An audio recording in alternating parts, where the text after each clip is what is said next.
যুক্তরাষ্ট্রের জর্জিয়া একটি হাই স্কুলে বুধবার এলোপাথারি গোলাগুলিতে 4 জন নিহত হয়েছেন। আহত হয়েছেন 9 জন।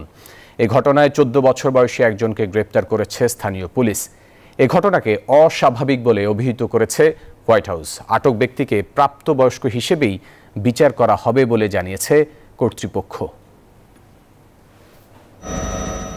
যুক্তরাষ্ট্রের জর্জিয়া অঙ্গরাজ্যের উইন্ডারের আপালাচি স্কুলের ভেতরে বুধবার বন্দুক হামলার এ ঘটনা ঘটে। বিদ্যালয়টি রাজধানী আটলান্টা থেকে ৪৫ মাইল উত্তর পূর্বে অবস্থিত। নিহতদের মধ্যে 2 জন শিক্ষক ও 2 জন শিক্ষার্থী বলে জানিয়েছে কর্তৃপক্ষ।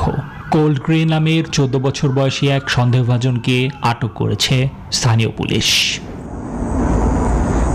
এনজিওর কিস্তি প্রথমবার বিকাশ পেমেন্ট করলেই 20 টাকা ইনস্ট্যান্ট ক্যাশব্যাক। এটি কোনো স্বাভাবিক ঘটনা নয় বলে বুধবার প্রতিক্রিয়া জানিয়েছে হোয়াইট হাউস।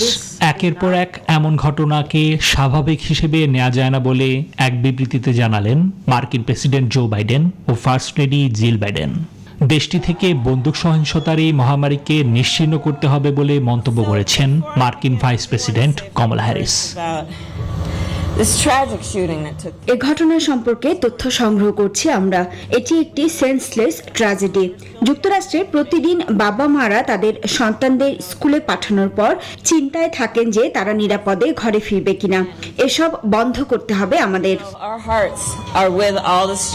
ভয়াবহ এই ঘটনার রেশ এখনো কাটিয়ে উঠতে পারছে না স্কুলটির শিক্ষার্থী, তাদের অভিভাবক ও শিক্ষকরা।